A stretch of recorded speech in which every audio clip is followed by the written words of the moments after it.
قال، انہوں نے کہا، صلی بنا رسول اللہ صلی اللہ علیہ وسلم ذات یوم، ایک دن حضور نے ہمیں نماز پڑھائی، امامت فرمائی، ثم اقبل علینا بوجہہ، پھر اپنا چہرہ اپنا رخ ہماری طرف کر کے آپ نے گفتگو شروع کی، فوعظنا موعظۃ بلیغۃ، پھر آپ نے ایک ایسا واعظ فرمایا جو بہت ہی دلوں میں اتر جانے والا تھا، بلیغ، بلغ پہنچ جانا، تو گویا کہ وہ ہمارے دلوں میں سرایت کر گیا۔ ذرفت منہ العیون، اس کی تاثیر اس درجے ہوئی کہ ہماری آنکھوں میں آنسو ابل آئے، بہہ پڑی ہماری آنکھیں۔ ووجلت منہ القلوب، اور ہمارے دل جو ہیں دہل گئے، لرز گئے۔ فقال رجل، تو عرض کیا ایک شخص نے، یا رسول اللہ، اے اللہ کے رسول صلی اللہ علیہ وسلم، کأن ہذہ موعظۃ مودع، یہ تو ایسا محسوس ہو رہا ہے کہ آپ کا یہ وعظ وداع کرنے والے کا وعظ ہے، یعنی کہ گویا کہ آپ اب ہم سے رخصت ہونے والے ہیں۔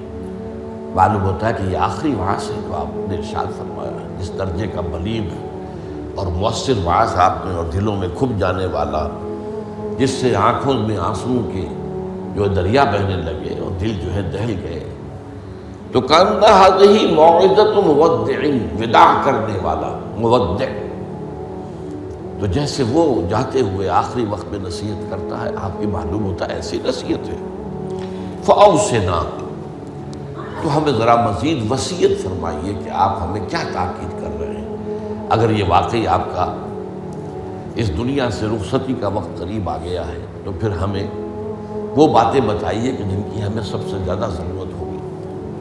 اب یہاں سے حضور کا قول شروع ہو رہا ہے۔ فقال، حضور نے فرمایا، اوصیکم بتقوی اللہ، سب سے پہلے تو میں وصیت کرتا ہوں تمہیں اللہ کا تقوی اختیار کرنے کی۔ تقوی کے معنی بہت مرتبہ بیان ہو چکے، بچنا،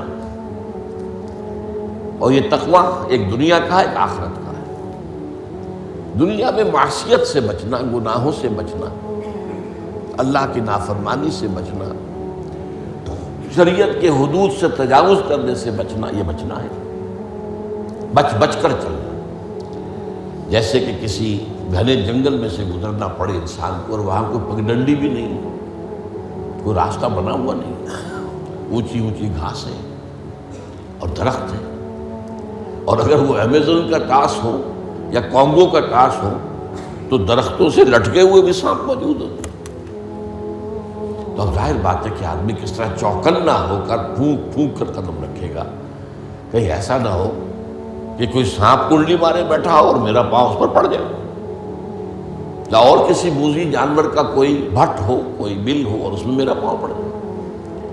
تو یہ بچ کر چلنا کہ لو سانس بھی آہستہ کہ نازک ہے بہت کام، آفاق کی اس کارگہ شیشہ گری کا، ہر سانس کا لحاظ رکھو۔ تو سب سے پہلے تو اوصیکم بتقوی اللہ، نمبر 2 والسمع والطاعۃ، ایک نظم جماعت جو ہے، تمہاری اجتماعیت، صاحب باتیں میرے بات خلافت ہوگی۔ ابھی تو تم میری بات مان رہے ہو، میں اللہ کا رسول بھی ہوں، لیکن اب میرے بعد رسول تو نہیں ہوگا، نبی تو نہیں ہوگا، خلیفہ ہوگا، لیکن اس کے لیے بھی سمع و طاعت، اس کا حکم سننا اور ماننا، تاکہ رکھنے نہ پڑے، جماعتی زندگی افتراق نہ ہو۔ اس لیے کہ ظاہر بات ہے کہ United you stand, divided you fall. جب ڈویژن ہو جائے، اختلاف ہو جائے تو پھر ظاہر بات ہے زوال آ جائے گا، اور یہ ہوا ہے۔ حضرت عثمان رضی اللہ تعالیٰ عنہ کی شہادت کے بعد سے وہ ڈویژن ہو گئی، شیعان عثمان، شیعان علی، اور پھر آپ کو معلوم ہے خانہ جنگی ہوئی۔ حضرت علی رضی اللہ تعالیٰ عنہ کا جو پورا عہد خلافت جو ہے وہ خانہ جنگی کی نظر ہو گیا۔ 1 لاکھ کے قریب مسلمان جو ہے ایک دوسرے کی تلواروں اور تیروں اور نیزوں سے ختم ہو گئے۔ تو ظاہر بات ہے کہ پھر زوال تو شروع ہو ہی جانا تھا۔ فرمایا والسمع والطاعۃ وإن كان عبدا حبشیا، خواہ تمہارا خلیفہ تمہارا امام چاہے ایک حبشی غلام ہو، یہ نہ سمجھنا کہ تم برتر ہو، اعلیٰ ہو، وہ ادنا ہے، وہ گھٹیا ہے، نہیں، حبشی غلام بھی ہو تو فإنه من يعش منكم بعدي فسيرى اختلافا كثيرا، اس لیے کہ تم میں سے جو بھی میرے بعد زندہ رہے گا وہ بہت کثرت کے ساتھ اختلاف دیکھے گا کہ مسلمانوں میں اختلاف ہو جائے۔ اختلاف تو حضرت ابوبکر کے زمانے بھی ہوا، بس بات ہو گئی، اختلاف رائے ہو گیا، پھر فیصلہ ہو گیا، پھر سب عمل کر رہے ہیں۔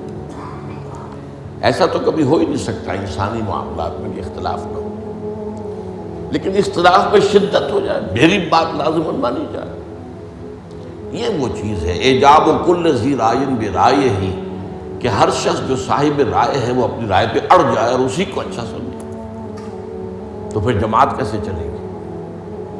جماعت میں تو ظاہر بات ہے کہ کسر و انکسار کرنا پڑتا ہے، اپنی رائے کو پیچھے ڈالنا پڑتا ہے، امیر کی رائے کو ماننا پڑتا ہے۔ تو فرمایا فَإِنَّهُ مَن يَعْشُ مِنكُم بَعْدِي فَسَيَرَىٰ اخْتِلَافًا كَثِيرًا، اب وہ آیا جو اس موضوع سے متعلق ٹکڑا ہے، فَعَلَيْكُمْ بِسُنَّتِي وَسُنَّتِ الْخُلَفَاءِ الرَّاشِدِينَ الْمَهْدِيِّينَ، تو تم پر واجب ہے کہ میری سنت کو پکڑے رکھنا اور میرے خلفائے راشدین کی سنت کو پکڑے رکھنا، یہ تاکید، ان کی سنت کو مضبوطی کے ساتھ تھامے رکھنا۔ المہدیین، یہ جو خلفائے راشدین ہوں گے یہ مہدی ہوں گے، مہدیین ہدایت یافتہ ہوں گے۔ تمسکوها وعضوها بالنواجذ، دیکھو میری سنت کو اور میرے خلفائے راشدین کی سنت کو اپنے دانتوں سے پکڑ کر رکھو۔ یہ کچلیوں کے دانت جو ہوتے ہیں کسی شے کو پکڑنے کے لیے، درندوں میں آپ کو معلوم ہے یہ لمبی ہوتی ہیں کچلیاں، یہ چونکہ زندہ گوشت کو پھاڑنا ہوتا ہے، زندہ جانور کو یہ کچلیاں ہی ہوتی ہیں جو ان کو پھاڑتی ہیں، یہ آگے کے دانت کی کام نہیں کر سکتے۔ ہمارے ہاں چونکہ اب انسان جو ہے کچا گوشت نہیں کھاتا تو کچلیوں کی اتنی ضرورت نہیں ہے، تو چھوٹی رہ گئی ہے، نشان تو ہے۔ تو فرمایا عضو علیہا بالنواجذ، اپنی کچلیوں سے، دانتوں سے اسے پکڑ لو۔ وَإِيَّاكُمْ وَالْمُحْدَثَاتِ الْأُمُورِ، اور دیکھو ہرگز نئے پیدا ہونے والے معاملات کی پیروی نہ کرنا، یہ بدعت ہے۔ میں پچھلی مرتبہ بیان کر چکا ہوں، بدعت اور محدثہ، بدعہ محدثہ یہ ہم معنی الفاظ ہیں۔ وَإِيَّاكُمْ وَالْمُحْدَثَاتِ الْأُمُورِ فَإِنَّ كُلَّ مُحْدَثَةٍ بِدْعَةٌ وَكُلَّ بِدْعَةٍ ضَلَالَةٌ، اس لیے کہ ہر نئی پیدا شدہ چیز بدعت ہے اور ہر بدعت گمراہی ہے۔ میں نے اس اعتبار سے آپ کو یاد ہوگا کہ بدعت کے جو اسباب پیدا ہیں وہ بھی کل پچھلی مرتبہ بیان کیے تھے۔ بدعت کا ایک سبب یہ ہوتا ہے کہ جب دین کا ہماگیر تصور سامنے نہیں رہتا، دین کے ہماگیر تصور میں عبادات بھی ہیں، معاملات بھی ہیں، اور معاملات کی اہمیت زیادہ ہے۔ معاملات کی کوتاہی کو اللہ معاف نہیں کرے گا، عبادات کی کوتاہی کو اللہ معاف کر دے گا، وہ تو اللہ کے لیے ہے نا، تو اللہ تعالیٰ تو بہت معاف فرمانے والا ہے۔ یہ انسانوں کا حق اللہ کیسے معاف کرے گا؟ آپ نے کسی کا حق مارا ہے تو اس کا حساب کتاب تو ہو کر رہے گا، یا تو آپ کے کچھ برے اعمال، اس کے کچھ برے اعمال گناہ آپ کے حساب میں آئیں گے، اور یا آپ کی کچھ نیکیاں ہوں گی تو وہ دے دی جائے گی اس کو جس کا کہ حق آپ نے مارا۔ وہ گیو اینڈ ٹیک وہاں ہوگا، کریڈٹ ڈسکریڈٹ جو ہے وہ ہوگا، کریڈٹ اور ڈیبٹ وہ ہو کر رہے گی۔ اب تیسری چیز اور ہے، عبادات، معاملات، اور سب سے اوپر اللہ کے دین کو غالب کرنے کی جد و جہد۔ یہ ہم نے حضرت معاذ کی حدیث میں پڑھا ہے، وَضَرْبَتِ السَّلَامُ مِنْ الْجِہَادُ فِي سَبِيلِ اللَّهِ۔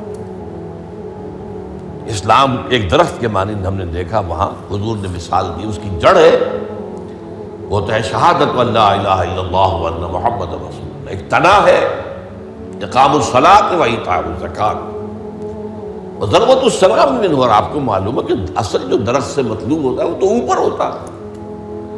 ٹھیک ہے، بعض درختوں کی لکڑیاں بھی کام میں آ جاتی ہیں، جلا کے بھی لیتے ہیں یا وہ اس سے فرنیچر بن جاتا ہے، لیکن اصل جو ہے پودا لگایا ہے تو پھول کے لیے، پودا لگا درخت لگایا تو آم کے لیے، وہ کہاں ہوتا ہے؟ وہ تو جڑ میں تو نہیں لگتا، وہ تنے پر نہیں لگتے، وہ تو اوپر۔ تو وہ جو چوٹی ہے وہ جہاد فی سبیل اللہ ہے۔ اب کچھ لوگوں کی زندگی سے یہ جہاد خارج، انہیں تصور ہی نہیں کہ یہ بھی کوئی فرض ہے، باطل کے نظام کے تحت آرام سے رہ رہے، پاؤں پھیلا کر سوتے ہیں، اپنا پروفیشن، اپنا کاروبار، اپنا دھندا، انہیں اس سے غرض ہی نہیں کہ ہو کیا رہا ہے ماحول میں، اللہ کے دین کو کیسے اس کی دھجیاں بکھیری جا رہی ہیں، شریعت کو کیسے پامال کیا جا رہا ہے، دین میں کیسی تبدیلیاں کی جا رہی ہیں، انہیں فکر نہیں، تو ادھر سکڑ کر آ گئے۔ اور کچھ لوگ وہ ہیں جو معاملات کو بھی چھوڑ بیٹھے، کاروبار میں تو سود کیا کرے، لینا ہی ہے، دینا ہی ہے، بینک سے روپیہ لیے بغیر کاروبار کیسے بڑھائیں، کارخانہ تو لگانا ہی ہے، تو بینک سے تو قرض لینا ہی ہے، چھوٹے مکان میں کیسے رہوں، بڑی حویلی تو بنانی ہی ہے، وہاں سے جو ہے بینک سے قرضہ لینا ہی ہے، یا اسی طریقے سے اور کا معاملات کے اندر جو ہے وعدہ خلافی ہو رہی ہے، جھوٹ ہے وغیرہ وغیرہ، دھوکہ ہے۔ اب وہ دین سکڑا، ایک حصہ اقامت دین کی جد و جہد خارج از بحث، معاملات اس کے اندر بھی کمی، تو اب سارا جو گاڑھا پن ہے وہ عبادات میں آ گیا۔ میں نے مثال دی تھی آپ کو کہ ایک تشلا ہوتا ہے نا، اس میں پانی بھرا ہوا ہے، 1 انچ اونچا ہے، 2 انچ اونچا ہے، اسی کو آپ کسی جار میں ڈال دیجئے وہ 1 فٹ اونچا ہو جائے گا۔ تو جب آپ نے یہ بیس اس کا تنگ کر دیا، نہ اقامت دین کی جد و جہد رہی اور نہ معاملات کی پیروی رہی، تو سارا زور اب عبادات، ہر سال عمرہ فرما رہے ہیں، کمائی حرام کی ہے۔ کچھ لوگ ہیں بڑے فخر سے کہتے ہیں ہر سال حج کو جاتا ہوں اور میرا مصلی مقرر ہے پہلی صف کے اندر، وہاں شرطوں کو رشوت دیتے ہیں اور وہ ان کے مصلی محفوظ رکھتے ہیں، سمجھتے بڑی نیکی کا کام کر رہے ہیں۔ حالانکہ دیکھیے، میں خاص طور پر آپ کو بتا دوں، حضور صلی اللہ علیہ وسلم نے جو عمرہ قضا تھا صلح حدیبیہ کے بعد ہوا، اس کے بعد کوئی عمرہ نہیں کیا۔ سن 8 ہجری میں مکہ فتح ہو گیا، اس کے بعد تو آپ بادشاہ تھے، اب کون روکنے والا تھا؟ کوئی عمرہ نہیں کیا۔ وہ ساری جد و جہد دین کو غالب کرنے کے لیے ہو رہی ہے، آپ کا سارا وقت اس میں لگا ہوا ہے۔ پھر حج نہیں کیا، سن 8 میں رمضان میں مکہ فتح ہو چکا ہے، آپ حج کر سکتے تھے، سن 9 میں بھی نہیں کیا۔ قافلہ جو ہے حجاج کا وہ بھیج دیا، مدینے سے روانہ کر دیا، حضرت ابو بکر کو امیر الحج پر خود دی۔ صرف ایک حج ہے، وہ آخری حج جسے ہم حجۃ الوداع کہتے ہیں۔ اس سے سمجھنا چاہیے ریشیو پروپورشن دین میں کیا ہے، واٹ از واٹ، کس چیز کی کیا قدر و قیمت ہے، کون سی چیز کتنے درجے میں مطلوب ہے۔ یہ جب جو ہے جیسا کہ میں نے کہا یہ دین کا تصور سکڑے گا تو عبادات، اور یہ عبادات خلوص کے ساتھ ہو رہی ہوں گی، اور ان عبادات کے اندر تشدد بھی ہوگا اپنے اوپر اور مبالغہ ہوگا، بڑھاتے چلے جائیں گے، اور یہاں تک کہ اس میں بدعات ایجاد ہو جائیں گی۔ اب خاص طور پر شب برات، قدمی شب، بہت جو ہے عبادت کر، باقی تو جو کچھ ہوتا ہے اس کو تو چھوڑ دیجئے، آتش بازی ہوتی ہے یا کچھ اور جو ہنگامہ ہوتا ہے، جو جشن، یہ تو کوئی سرے سے دین سے کوئی سروکار ہے ہی نہیں۔ لیکن خاص طور پر اس رات کو مقرر کر لیا، حالانکہ کوئی قوی احادیث موجود نہیں ہے۔ اسی طریقے سے معراج کی شب، وہ ساری چیزیں کیوں ہو رہی ہیں؟ اس لیے کہ عبادات کا جو معاملہ ہے پوری توجہ ان پر مرتکز ہو گئی۔ اچھا دوسرا مسئلہ کیا ہوتا ہے؟ عبادات میں بھی ایک ہے ان کا ظاہر رسم، ایک ہے باطن روح۔ ایک نماز کا ظاہر ہے، فقہی طور پر آپ نے بالکل صحیح نماز پڑھ لی، صحیح وضو کیا، پھر اس کے بعد آپ نے تکبیر تحریمہ کہی، ہاتھ اٹھائے، باندھ لیے، ثنا پڑھی، فاتحہ پڑھی، کچھ اور قرآن کا حصہ پڑھا، پھر رکوع میں گئے، تسبیحات کی، پھر کھڑے ہو گئے، پھر سجدے میں گئے، پھر بیٹھے، پھر سجدے میں گئے، پھر اٹھ کھڑے ہوئے۔ یہ جو رسم نماز ہے اس کی ظاہری شکل، رسم کہتے ہیں ظاہری شکل کو، رہ گئی رسم ازاں روح بلالی نہ رہی، فلسفہ رہ گیا تلقین غزالی نہ رہی۔ اب اگر اسی پر توجہ مرتکز ہو جائے گی تو روح دین کی طرف سے توجہ ہٹ جائے گی۔ اس ظاہر کے بارے میں تو بڑی نیند میں ہوگی، چھوٹی چھوٹی باتوں کے اوپر اختلاف ہو جائے گا، من دیگرم تو دیگری، یہ کیا کیا تو نے؟ آمین زور سے کہہ دیا، یہ ہماری مسجد میں آیا کیسے تو؟ آئندہ جرات نہ کرنا، ٹانگیں توڑ دیں گے۔ یہ کیا رفع دین کر رہے ہو؟ چھوٹی چھوٹی چیزیں، بڑی چیزیں سب ہضم، لکڑ ہضم، پتھر ہضم، سود ہضم، جھوٹے کاروبار سے آنے والی آمدنی ہضم، یہ اختلافات ہضم نہیں ہوتے۔ اس میں پھر رسومات کا اضافہ ہوگا، رسومات پر رسومات، رسومات پر رسومات۔ اب اسی کی ایک مثال ہے، شادی بیاہ کے لیے رسمیں کتنی ہو گئی۔ ہم نے تحریک شروع کی، اللہ کا شکر ہے، کچھ چرچا ہے۔ بھائی نکاح مسجد میں کرو، لڑکی والوں کے ہاں کوئی دعوت طعام اس کا ثبوت نہیں ہے۔ دعوت طعام ایک ہے اور وہ دعوت ولیمہ ہے لڑکے کی طرف سے، اس کا گھر آباد ہوا ہے، وہ اپنی خوشی منائے، سیلیبریٹ کرے اپنے دوستوں، یہ ثابت ہے، اس کی تاکید ہے۔ باب الولیمہ حدیث کی کتابوں کے اندر پورا باب ہے، باقی اور کوئی نہیں۔ اب یہ ہمارے ہاں بارات چڑھ رہی ہے اور پہلے سرا بن رہا ہے اور پھر وہاں کچھ پیسے پیش کیے جا رہے ہیں، پھر وہ بارات گئی ہے جتھا بن کر، اور وہ لڑکی والوں کے ہاں جو ہے وہاں نکاح ہوا ہے، اور وہاں پھر وہ جو کھانے کھائے جا رہے ہیں ان میں جو آپ کو معلوم ہے اسراف ہو رہا ہے، جو کھانا جو ہے برباد ہو رہا ہے جس طریقے سے کھاتے ہیں، یہ ساری چیزیں۔ اور پھر کتنی دعوتیں ہوتی ہیں، مہندی کی دعوت ہو رہی ہے، مہندی کی رسم ہو رہی ہے، ابھی تو تاریخ لینے جا رہے ہیں لڑکی والوں کے ہاں، وہ دعوت ہو رہی ہے، جشن ہو رہا ہے۔ پر ہوتا کہاں ہے یہ؟ جن لوگوں کی حرام کی کمائی جو ہے، جن کے پاس انبار اس کے ہیں، وہ اپنی دولت کے اظہار کے لیے یہ سارے کام کرتے ہیں، اور اس کا نام تبذیر ہے قرآن مجید کی اصطلاح میں، تبذیر۔ ان المبذرین کانوا اخوان الشیاطین، یہ جو پیسے لٹانے والے ہیں اپنے نام و نمود کے لیے، شہرت کے لیے، دکھاوے کے لیے، یہ شیطانوں کے بھائی ہیں۔ نتیجہ کیا نکلتا ہے؟ آپ کے پاس تو دولت کے انبار تھے، آپ نے کیا، ایک غریب آدمی کی مصیبت ہو گئی، وہ کیا کرے؟ میری بیٹی کیا کہے گی؟ میری شادی پر میرا باپ یہ بھی نہیں کر سکتا۔ وہ کھاتے پورے کرتے ہیں جس طرح بھی ہو، کچھ بھی، کہیں حرام سے کمائیں، کہیں چوری کریں، کہیں ڈاکہ ڈالیں، کہیں رشوتیں لیں، جس کے ہاں چند بیٹیاں ہو جائیں اس کی نیندیں حرام ہو جاتی ہیں۔ جبکہ اسلام کا اصول یہ ہے، شادی میں لڑکی والوں کا ایک پیسہ بھی خرچ نہیں ہونا چاہیے، مہر لڑکا دے گا، محفل نکاح میں چھوارے لائے یا کچھ اور لائے، ٹافیاں لائے، کچھ آئے، منہ میٹھا کرانے کے لیے لڑکا لائے گا، ولیمہ لڑکا کرے گا، لڑکی والوں کو تو خرچ ہی نہیں، نہ جہیز کا کوئی تصور اسلام میں۔ لیکن ہمارے یہاں سارا معاملہ الٹا ہے۔ تو یہ ہے اصل میں جو اسباب ہوتے ہیں۔ اس میں میں نے ایک چیز آپ کو اور بتائی تھی، جہاں کوئی بدعت آئے گی وہاں سے کوئی سنت غائب ہو جائے گی۔ حدیث سنانے سے رہ گئی تھی،